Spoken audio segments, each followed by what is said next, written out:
Bálint Andrást, hogy Radnóti Miklós ismeretlenebb verséből szavaljon nekünk, mondja el.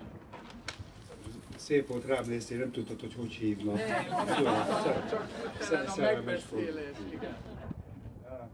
Hát egy pár rövid, talán kevés ismert versből olvasnék én. Ugye, mint tudják, az egyes számú házban laktak ők. 935-ben költöztek ide. És Fifi, Fanni néni, most februárban halt meg. Itt is hunyt el a szemét, február végén. Úgyhogy ez az út, a Pozsonyi út közel van Radnótihoz, vagy Radnóti közel van a Pozsonyhoz, itt van a Radnóti utca ezen a sarkon. Válogattam néhány verset, nem feltétlenül az utcához kötődött, bár olyan is van. Talán az első az egy 938-as vers, Békeborzalom. Mikor kiléptem a kapun, 10 óra volt. Fénylő keréken pék suhant és énekelt. Gép dongott fenn, a nap sütött, 10 óra volt. Halott néném jutott eszembe, s már repült felettem, mind akit szerettem és nem él. Sötéten szállt egész seregnyi néma hold, és egy árnyék dőlt el hirtelen a ház felől. Csend lett. A délelőtt megállt. 10 óra volt.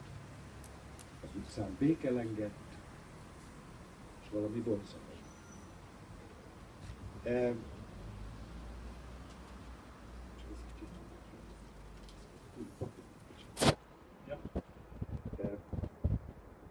Istenhegyi jegyzetekből, ezek gyönyörű, rövid, 4-6 soros versek. Barátaim, ha rövid a papír, az ember akkor apró verset ír. Higgyétek el, a rövid is elég, meghalok, s úgyis minden töredék. A halál, ugye, mindig szerepel Radnóti költészetében, hiszen, mint jól tudják, születésekor meghalt az édesanyja és a testvére. Másik rövid. Éltem, de élni mindig élhetetlen voltam, és előre tudtam, eltemetnek végül itt. És hogy évre év rakódik, rögre rög és kőre kő, hogy lenn a test megárad, és a férges hűs sötétben fázik, majd a csont is meztelen. Hogy fenn a művemen motoz a surrogó idő, s mélyebbre süppedek le majd a föld alatt, mind tudtam én, de mondd, ami, az megmaradt? Igen, ugye, ami megmaradt. Egy dühös vers, nagyon szelíd lágyszavú, szőke, vékony, márkés költő, nagyon mérges, dühös, hitetlenül, profétai, ótestamentumú dühe volt. A Péntek című vers. Az április megőrült, még nem sütött a nap. 1 hétig folyton ittam, így lettem józanabb.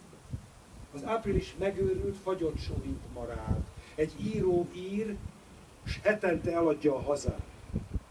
Az április megőrült, csikorgó hó esett, sokan már elfutottak, s a szívük megrepett.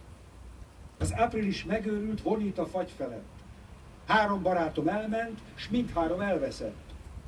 Az április megőrült, vadzáporult idő